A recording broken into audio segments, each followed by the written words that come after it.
Welcome to the All Around Joe podcast, where we optimize your human performance from my personal experience as an athlete, coach, and all-around self-improvement junkie.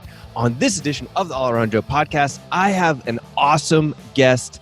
His name is Josh Todd, and he is an expert in the habit and addiction industry.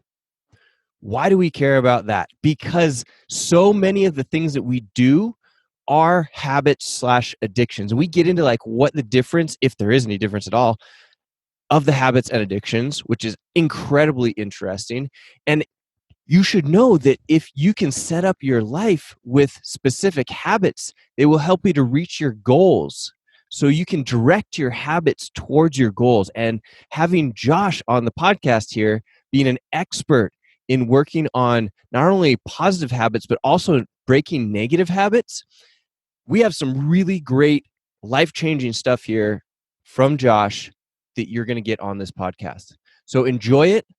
Let myself, or even better, let Josh know if you have any questions about the habits and addictions, and enjoy the podcast. We'll see you on the flip side. Josh, how's it going today? Great, man. How are you? I am good. I appreciate you taking the time to be on the All Around Joe podcast. Yeah, no problem. Thanks for having me. It's my first podcast, so. This is awesome. I think it's fantastic. Good. Well, yeah, hopefully, I'm sure this is going to be the first of many because your social media is on fire as far as stuff that is actually useful for people to put into their lives. And I'm excited to dig in today. Go ahead. I noticed, I was looking through your podcast a while ago and I noticed that you had another Josh on. Yeah. Talking about habits. Yeah, we did. I'm really interested in habits right now. I think that they're one of the most powerful things that we can really talk about with people, and that people get in or out of them kind of like subconsciously and don't realize it. So as a fitness professional myself and trying to get people to make good choices around health, fitness, and nutrition, I'm personally very interested in learning about, how habits work from people like yourself, and like how we can influence people to in a positive way to make positive choices and habits for themselves. So right there we have it. So my first question for you is, what's kind of like your story, man? Where did you grow up? Where are you from? And how did that get you interested in this habit industry? Well, I could probably go on for a long time with that, but I'm from a small town called Timmins, Ontario, which is about 10 hours north from where I am now. I guess our claim to fame is that Shania Twain is from there. So that's usually how people know of it. But yeah, so I grew up in Timmins, and then after high school, I moved to a town called Guelph, Ontario to go to university. And then, so I majored in psychology and criminal justice. And then I kind of took a year break, and trying to figure out what the hell I'm going to do with that degree, right? As a lot of people try to wonder when they're finishing school. So then I took a program called Concurrent Disorders. So in case you're not aware, a concurrent disorder is when somebody suffers from both a mental illness and an addiction at the same time. So that kind of got me into the field. And so I started working at a residential treatment center for recently released inmates. And then, from there, I kind of dipped my toe into that, enjoyed the population and enjoyed the work. And so I started working at a private rehab facility, which was interesting as well. And then now I'm working as an addiction counselor for a nonprofit here in Kitchener. And so I've always wanted to kind of branch out on my own and implement what I know and what I've learned over the years as kind of a side gig. So I started doing habit coaching. Yeah, very cool. Very cool. And I've got a couple questions about that. So number one, what is a habit? And then how are habit and addiction similar or different? That's a good question. So a habit I would define as a perpetual behavior that is usually unconscious, that is driven by factors that we might not always be aware of. And it's whether that's healthy or not, right? Because there's healthy and unhealthy habits. And it's the addiction and habit question is interesting because when I started looking to do habit coaching, I originally was going to call it addiction coaching, but I changed my mind. I decided to call it habit coaching instead because there's such a stigmatization around the word addiction, right? So many people have negative views of what addiction means. So I instead shifted that over to talking about habits instead. I guess the difference in people's minds, I suppose, usually we think of addiction as unhealthy habits, and a habit is something that's less severe, something that is less damaging to ourselves. So, but to me, I don't really see the difference between the two of them. I actually don't like that word addiction because of all that stigma attached to it. Yeah. Interesting. I never actually thought about that before, so I really am interested that we're digging into this. And at what point did you get interested in going down this road of addiction and habit, and why? Like, what was the spark that you're like, man, I really want to help people, or and this is the best way, or I'm interested in the science of it, or like, what was that for you? Yeah, a little bit of both, I guess. So, like I said, I studied psychology and criminal justice at school, and I guess I was trying to find a way to combine the two, right? Because in university, psychology professors and sociology professors tend to butt heads. One sees the other. Psychology views sociology as kind of too macro, and sociology views psychology as too micro. So I've always been interested in trying to combine the two because I think both complement each other really well in a lot of ways. So with addictions, I often interact with both of those, right? So I'm dealing with people who have addiction, which often leads to working with people who have mental health issues.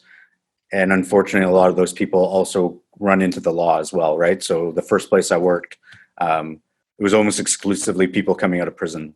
I guess to short answer, I was interested in the brain and human behavior, and addiction just is one of those things that people don't really agree on, and it's a challenge, right? So I thought it would be a good field to work in. Yeah.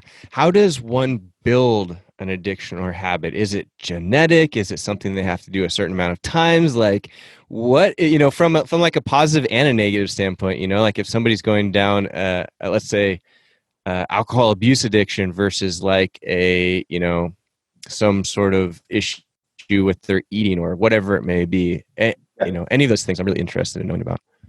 Yeah, so I kind of see it as a like three pillars. One is a genetic component, one is an environmental component, and then the other is a psychological component. And they all interact with each other. So some people are more predisposed genetically to develop certain habits, right? And we see that I certainly see that all the time where I have a client who has a family history of addiction, right?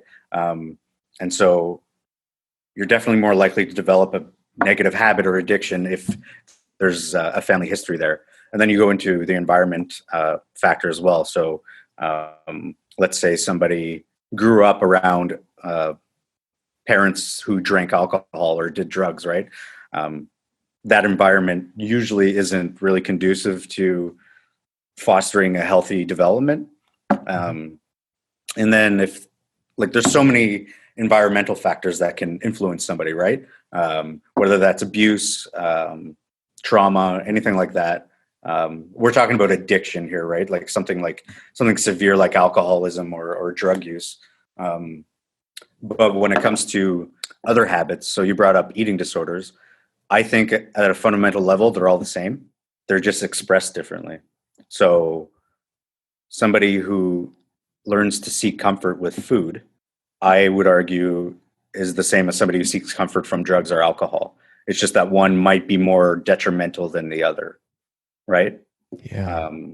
So whether that person experienced trauma in the past or physical or mental abuse or what have you, yeah, they all contribute to that type of severe habit or addiction. And if somebody had a traumatic experience that led them down that road, is there something chemical about that experience in our brain that makes it easier to go towards the habit or addiction? Yeah. So let's just paint a picture of somebody who grew up in an abusive household. Maybe there's drugs and alcohol around. Maybe they didn't do so well at school as far as like socially, they were bullied a lot. All of that combines to make a not so happy person, right? So they have difficulty finding happiness both at home, in their social life, all of that. And so maybe one day when they're 14 years old, they take their first drink of beer, and they see the effects of it, and they enjoy the numbing feeling, or the feeling they get from the beer. That's just a very simplistic example, but it kind of starts towards there. Because if their brain, as they're growing up, isn't used to having those social bonds and connections with other people and finding happiness, well, their brain at a fundamental level is not able to produce those feel-good chemicals as efficiently as someone else might, right? So we're talking about dopamine and serotonin and all that. So their brain does change because of the environment, right? Yeah, that's super interesting. And can we flip that on its head? And can we say like, all right, we need to create a positive, stressful environment, and then put someone in a situation where they're like working out with friends when they're at that age, and create a positive or habit or addiction for exercise? Would that work? Yeah, of course. As long as the person enjoys it, right? Okay, so that's the key, is the enjoyment.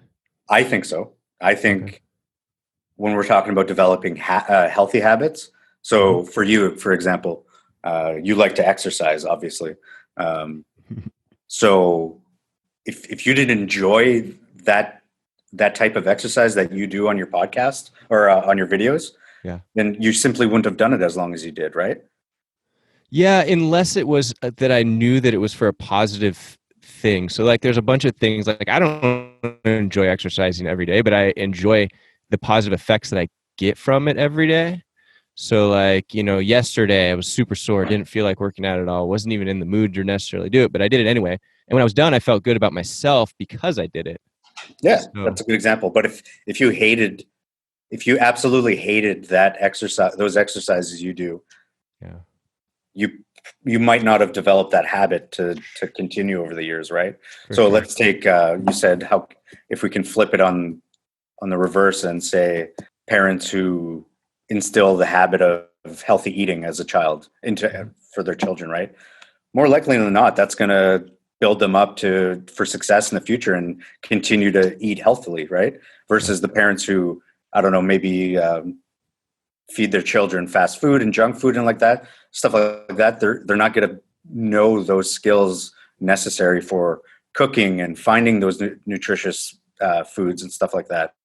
So yeah, you can do the exact same thing for positive habits as you do for negative habits. Cool. And what, if any, is there a hack for this? So like if I come to you and I hire you as a habit coach and I'm trying to create a new positive habit, Yeah. what is, or is there is a sequence that we go down in order to put ourselves in these environments to do these things? And maybe, I'd love to see what if I didn't like that particular habit I was trying to do, is it still possible? So I guess there's two questions in there.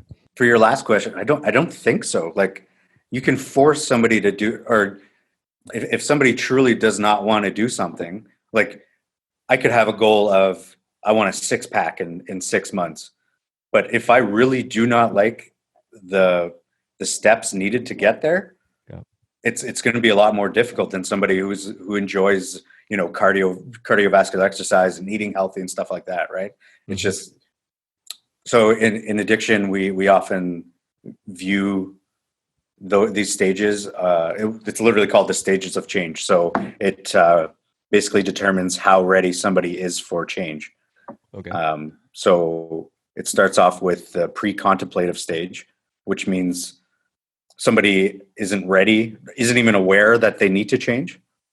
And then there's the contemplative stage. So let's say it's unhealthy eating. Um, I'm aware that that food is unhealthy for me and it's having these damaging effects on me, but I'm not ready to take the plunge, and I'm not exactly ready to change yet, right?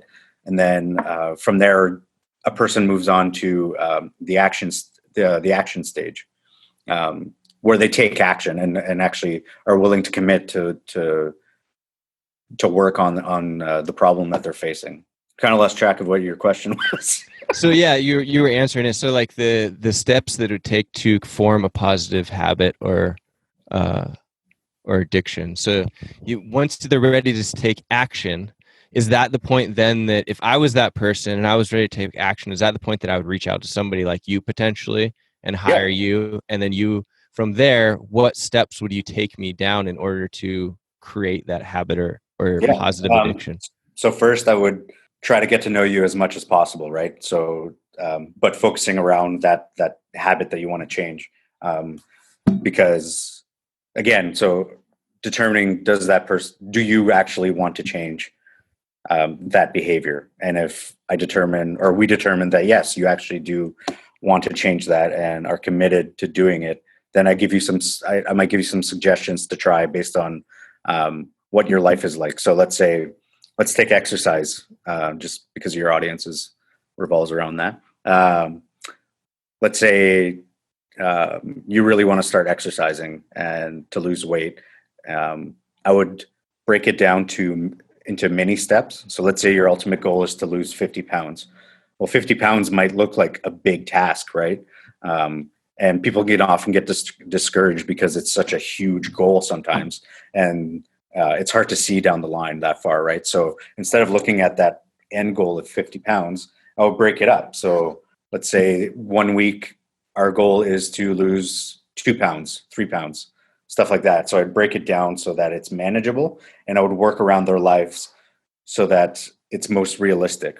Because if I just say, "Hey Joe, go run for an hour every second day," well, that doesn't really give you any direction, right? You might be super busy with work, with your family, stuff like that. So rather than just saying, "Hey Joe, go run for an hour," I would say, "Okay, Joe, what point of the day do you think that you can get this done? Is it morning time before you go to work? Is it after work? Is it on your lunch?"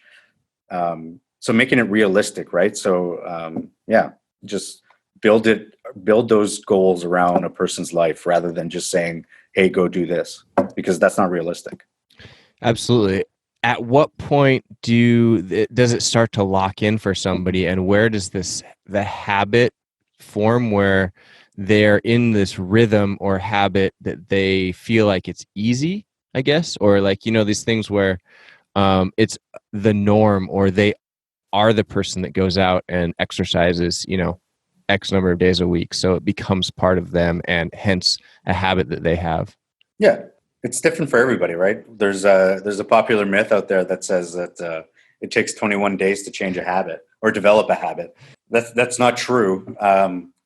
It could take you 21 days or 30 days to start eating healthy consistently, but it might take me 2 months, right? Everybody's different. It depends on how ingrained your previous habits are, how committed that person is to change, and honestly, their environment, right? Like I might have a super stressful environment where my home life isn't the greatest. Work is stressing me out, whereas you might have a more relaxed schedule. That's going to be more conducive to your changing.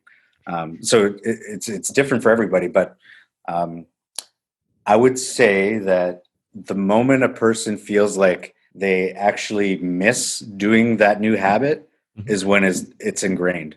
You know what I mean? Yep, absolutely. And what about if you're trying to break somebody's bad habit?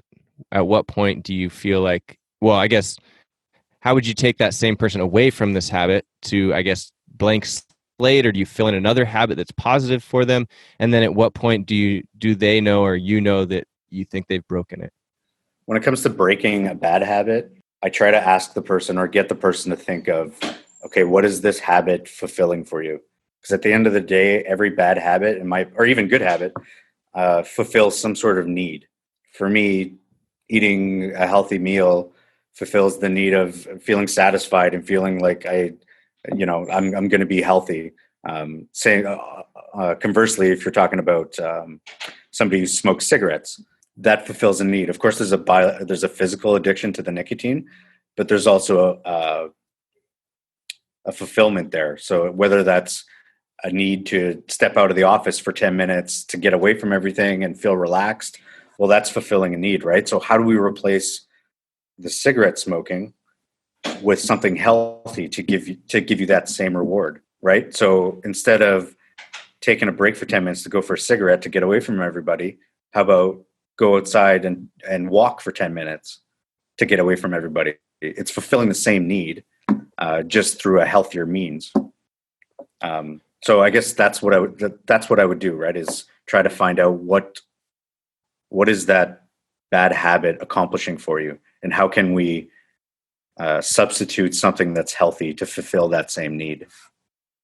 Sure. Do you ever run into people that say that they want to have this habit removed, and they come to you and they hire you, and then it seems like from your perspective that they're not actually wanting it to remove that bad, so they keep going back to it, and you're trying to have to figure out these ways to replace it? I mean, because I get what you're saying with like, yeah, let's go for a walk or whatnot, and that totally makes sense. And I've also gone down the road of dealing with a lot of people with nutrition issues, or like, let's even say alcohol, right? They come to me and they're like, I want to lose weight, and you find out that they drink a lot of alcohol, and they know that they want to stop drinking alcohol, and they hired you to do it, and they keep going back to it. What do you do at that point?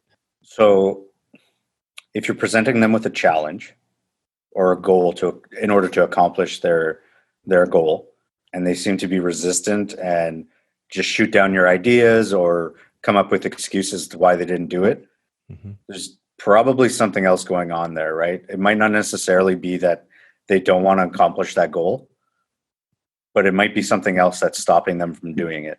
So for the example you gave me, the person who wants to lose weight but keeps drinking alcohol, again, that alcohol is probably fulfilling some sort of need for them, whether that's relaxation, whether that's feeling like I need to numb out for a bit, or I just like the taste of alcohol. So I would look at what are the barriers to accomplishing that goal. I wouldn't flat out disagree. I wouldn't flat out accuse them of not actually wanting that goal, but I would look at the barriers that are in their lives that might be stopping them from doing it. And what if that barrier that they're coming up with is this feeling, this numb feeling from alcohol, and they don't know how to replace that? I mean, just because I'm thinking about it and I can't come up with anything myself, how would you deal with that? Off the top of my head, I guess. So let's say a person uses alcohol as a crutch to kind of, get away from feeling certain things. I would look for alternative coping strategies. So whether that's mindfulness or meditation, things like that really get you to focus in on yourself and really examine why do you need that to feel numb, right? Because what is it about your life that is making you go towards alcohol in order to feel that way? There must be something, whether that's stress, whether that's low self-esteem, whether that's your job, anything, right? Mm-hmm. That thing is giving you something. How can we replace it? Do you ever go down the path like that with people, and once you start opening these doors for them, they start to put up resistance? Oh yeah, absolutely. Yeah. Put up resistance as far as like what we're trying to achieve, or yeah, like making excuses why, those things will not work for them, or, they start to get a little bit not as friendly, I would say. Like they're starting to hesitate on like what the information is that they're giving you, and you can tell that there is something very sensitive around that. What do you do at that point? Yeah, I tell them to give it a try, and if they don't like the idea, well, then I'm going to explore why they don't like that idea. And at the end of the day, it's their decision, right? Like as a coach, you can't force somebody to do something, right? It's their choice. It's that they have to be committed to do that. So yeah, it's sometimes some people are harder than others, right? One person might be totally open to your suggestions and try everything you have to give them, but others might not be so open. And so I think you have to go back to the drawing board and say, okay, like what is stopping you from trying this? Because you tried steps A, B, C, but when I gave you step D, your back is up against the wall and you don't want to do it. So there must be a reason behind it.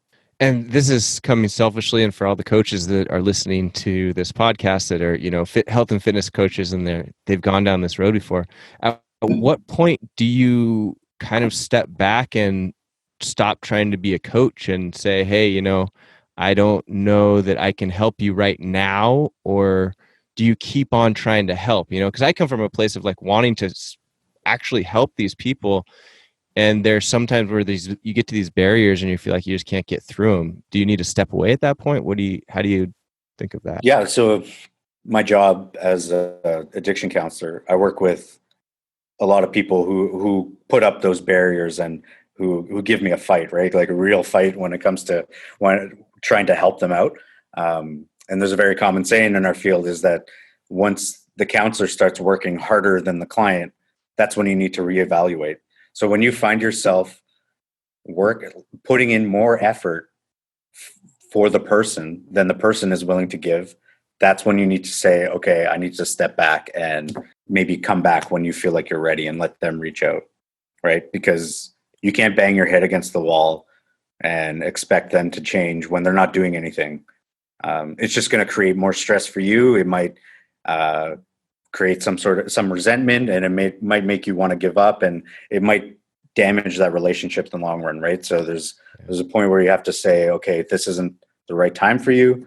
Maybe we'll reconvene in a month or a year or whatever, however long it takes for you to feel like you're ready to continue. Yeah, absolutely. I think that coming from a fitness and personal training background, that happens a lot where people get to that point and it's really hard to figure it out. But I like what you said when you feel like you're giving more than the actual client is, that's a point to reevaluate.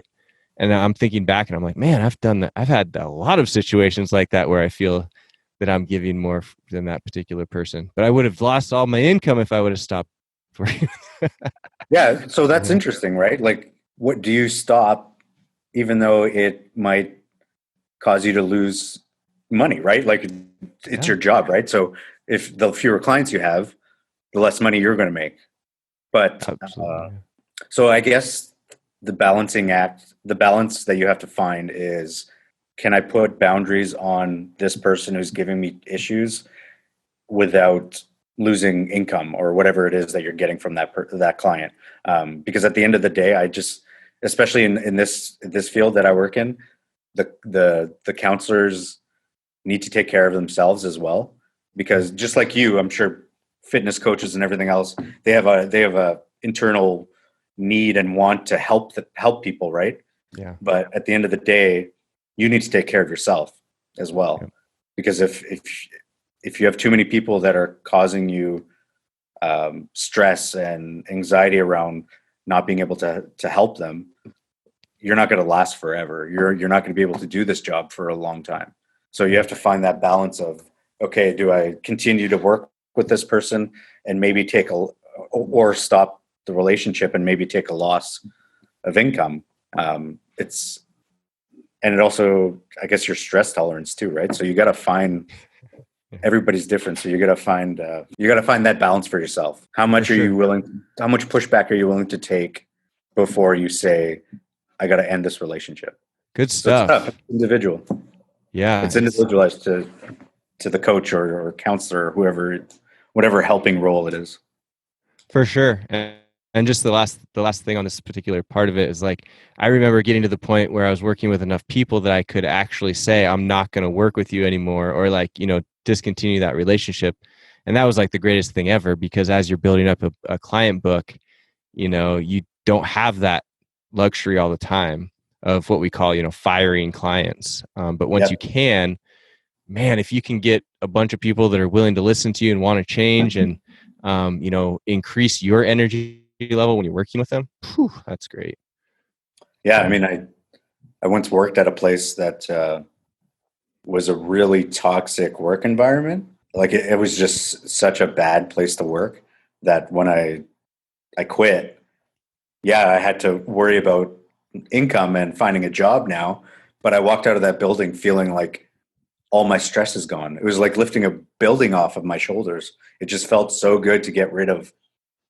It's just like a relationship, right? If you're in a toxic relationship and you're not doing well, there's a point where you got to say, okay, we got to call it quits and get out of the relationship. It's the same with everything else.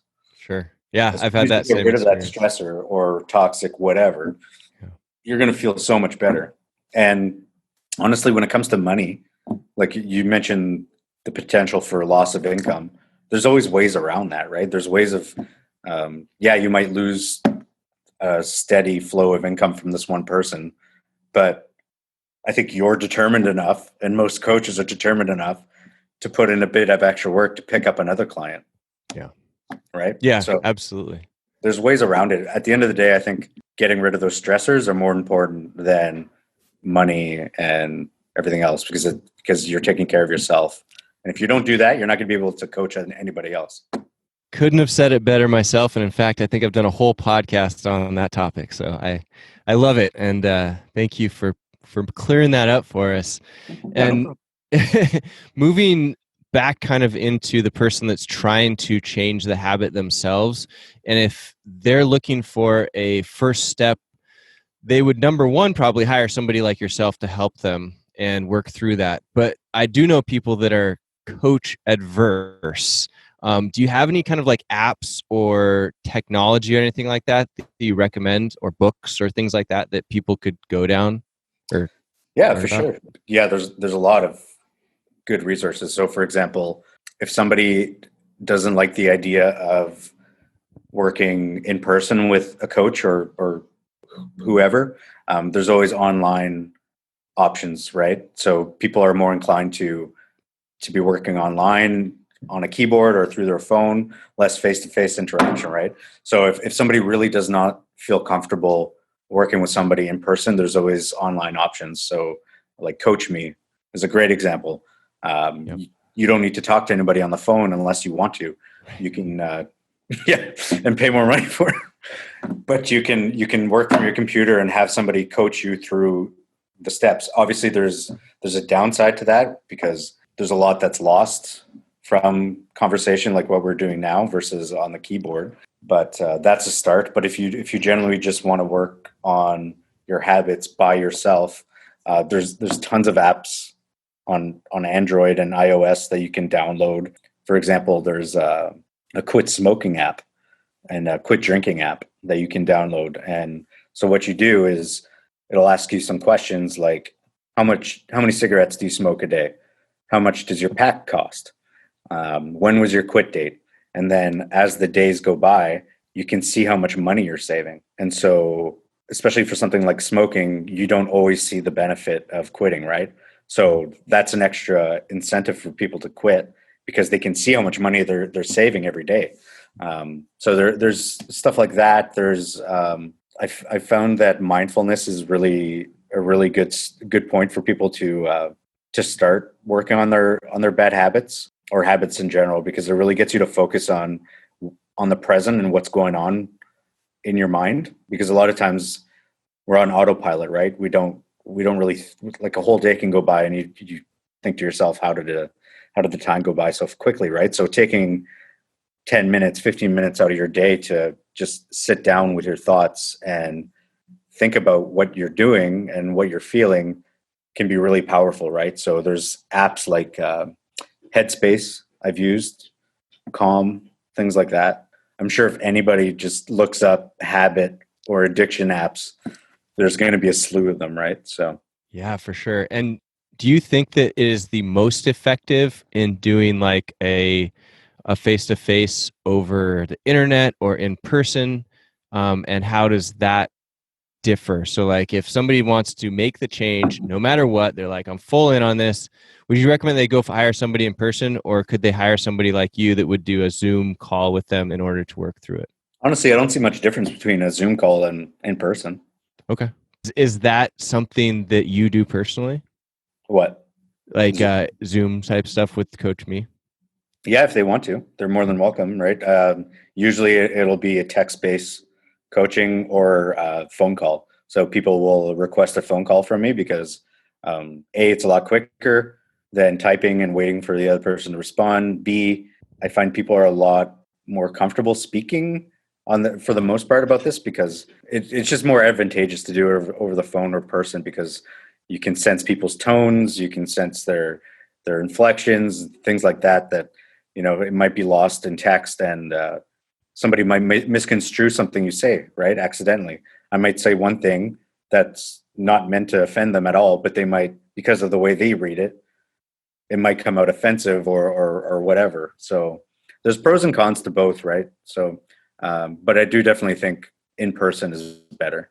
Yeah, just because at a fundamental level, we evolved to be around other people, and we get the most out of being in front of another person and talking to them, and being in their presence versus on a computer. Our senses didn't evolve to connect and bond with people over computer, which I think a lot of people are missing when they have those bad habits, is feeling like they're connecting to people. If there was somebody, like, for example, in Seattle or New York, and they wanted to work with somebody like you, and they wanted to go find somebody in person, what would you recommend that they search for? And then once they're searching, what are you looking for in that particular person? What am I looking for in a helper for them, like a coach? Yep.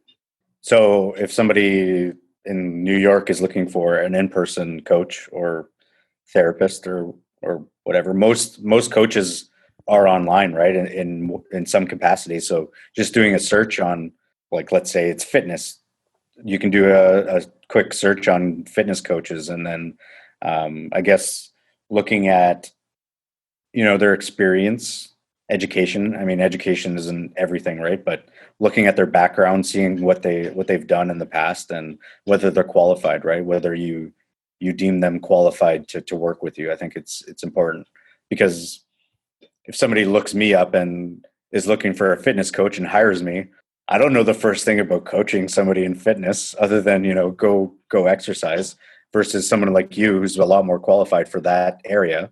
I would look out for that. So.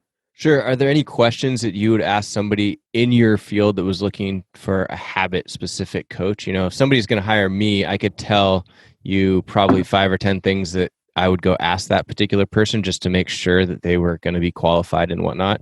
Yes. Does anything come to mind for you as questions of, like, if I was going to hire you, what questions would you recommend that I ask to know that you're legit? Yeah. So I would ask them what their approach is. So at least in addiction, there's two competing approaches to dealing with addiction and habits. It's harm reduction and abstinence. So harm reduction is kind of a philosophy that deals with how can we do something the safest way possible, versus total abstinence. So abstinence would involve groups like AA or NA, things like that, that totally stop, where it involves complete stopping of your substance. So I would ask them addiction specific questions about, like, where do you stand on this versus this, and what's your approach? And it's difficult, right? Because everybody needs somebody different. It's just like any relationship. You're not going to be compatible with everybody, right? Just because one coach might not be suitable for you doesn't mean the other one won't. Right. Like I hear of a lot of people who stopped going to therapy or counseling because they didn't like the person that they were working with. Well, that doesn't mean counseling or therapy doesn't work. It just means that you didn't get along with that person. Right. So it's really trial and error, I think, which is difficult when you're working with people who have a difficult time with motivation and changing habits, because once you're in that moment of, okay, I need to change, I need to do this, you have to take advantage of of those feelings, right? So they might not have the time to, try different coaches. Yeah. So Interesting. it's difficult. It's a difficult thing to say, right? So. Yeah, absolutely. And I'm with you too. I completely agree from a fitness standpoint, where it's like you got to kind of be a match for that person. The person has to know what they're talking about, but there's a big, personality component as well that comes into play. What kind of, let's go into, like, promoting you a little bit. What kind of client do you ideally like to work with and feel like you match with the most? I feel like I identify with or work best with men who are my age Mhm. or around my age. So I'm 30 years old. So I would say my ideal person to work with would be a man between like 25 and 35. I just feel like because we're of we we come from the same generation, the same upbringing.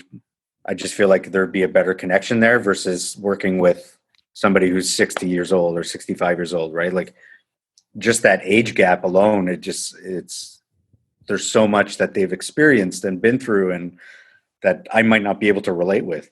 It doesn't mean I can't give suggestions to that person or work with them the best I can, but there's something, again, it's a relationship. So you're more likely to make friends with people your own age or your own generation versus somebody who's much older or younger than you because you have more that you can relate with. Sure. And you need to be able to do that in order to, you don't need to, but it's best to do that when you can relate to that person and feel like there's a connection. So yeah, I would say men between 25 and 35 would be my ideal group. And is there any specific type of habit or addiction that you like to work on better than others, or that you found that is just more interesting to you? Well, they're all interesting. That's for Okay, sure. that's fair enough. No, I guess my specialty would be drugs and alcohol because that's what I work with on a daily basis at my job. Right, I work with folks who are addicted to alcohol, crystal meth, cocaine, crack. I deal with all those hard drugs, right? So I guess I'm more familiar with those. But I definitely love working with people who are trying to cut back on technology use.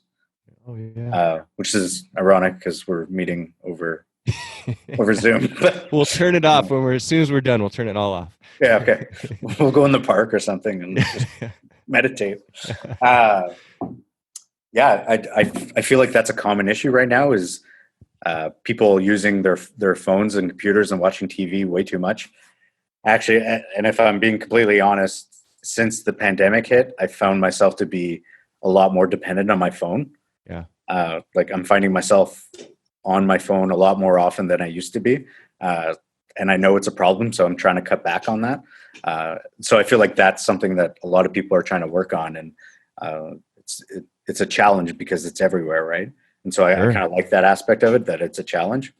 Is there something with the technology that is changing our chemistry that makes it hard to change? Yeah, I would say so. It's interesting because you think about social media, it's all instant gratification.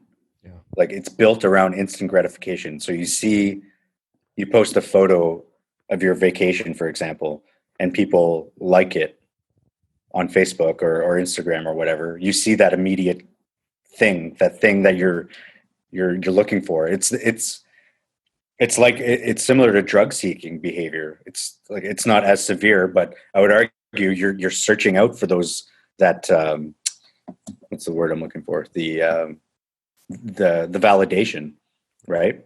So I post a picture on Facebook and people like or comment on it, and it gives me that sense of gratification. It's delaying those gratifications that's becoming a lot more difficult for people because everything is right away. Like if I want to look something up online, I get it immediately. There's no more waiting for that thing that you're looking for, right? So it makes it difficult for people to find pleasure in things that people used to find pleasure in before. Like reading, for example. Like reading takes time. But you can watch the movie in an hour and a half and get the same result. Well, not the same result, but you're getting the same story.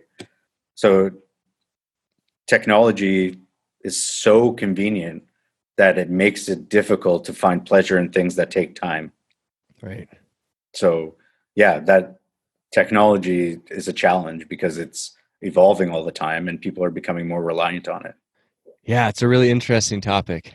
And I deal with it all the time with people with fitness and helping with sleep and things like that. So, man, it's interesting. But anyway, I've really enjoyed this talk, Josh. It's been fantastic. I think that a lot of people will hopefully look into addiction and habits on a deeper level after listening to this. I know that I think it's just incredibly interesting, whether it is we're talking about drugs and alcohol, or we're talking about, food, or we're talking about, exercise, or whatever it may be. So I really thank you for doing that. Do you have some place that people can follow up with you or follow you on social? I know that I love following you on Instagram. On LinkedIn, because you post such great stuff on there. So go ahead and let people know how they can stay in touch with you. Yeah. So on my website at www.healthy-habits.ca, that's basically where all my information is for whether you're interested in hiring me as a coach. And I also have a blog where I try to update it every week. I try to write a blog every week. So that's mainly where all my information would be. On LinkedIn, how do you find somebody on LinkedIn? You just say their name? Yeah, I usually just search for them. I mean, sometimes you can set up a certain URL for LinkedIn, but I usually will just search for a name and then look for a picture. Yeah. So on LinkedIn, I'm at my name is Joshua Todd. So just type that in and you'll be able to find me. Also on Facebook, I have a group called Healthy Habits. So if you type in Healthy Habits in Facebook, you'll be able to find me.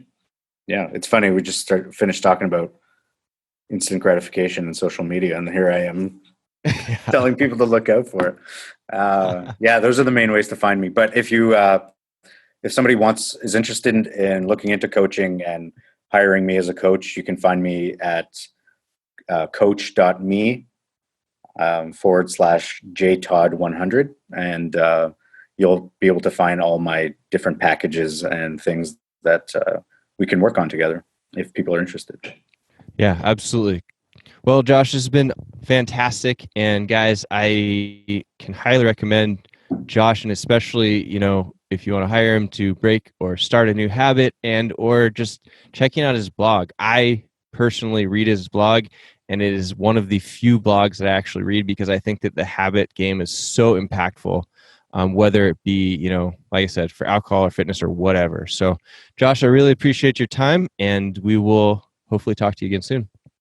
All right. Thanks. Hey, guys, I hope you enjoyed that podcast with Josh Todd. Wow.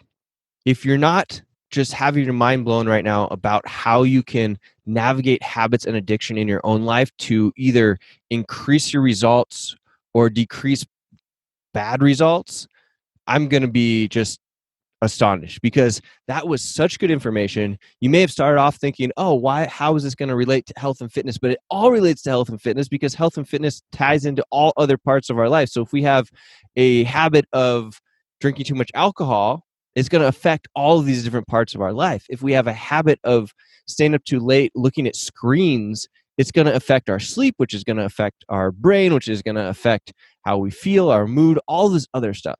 So you got to make these connections, and Josh does a fantastic job of that. So I would highly recommend that you stay in touch with Josh by checking him out on LinkedIn and on Facebook. And if you want to get really deep into it and have him help you out, I would recommend hiring him on coach.me. So check out Josh Todd's work. I hope you enjoyed it. If you have any questions, you can send them to me. You can send them to Josh. I can get those to Josh if you need me to. And remember, if you like this podcast, head over to iTunes. If you're listening to it on iTunes or wherever you're listening to it, give us a review. All reviews are positive for us, helps us to get our message out to more people. And if you're not following us on social media already, head over to All Around Joe, pretty much anywhere on the internet, and give us a follow. I'm posting stuff almost daily about health, nutrition, wellness, all that fun stuff. And I hope you guys have a fantastic rest of your day, week, month, year. All right, guys, we will talk to you soon. The All Around Joe podcast, we optimize your human performance from my personal experience as an athlete, coach, and all-around self-improvement junkie. We'll see you on the next podcast.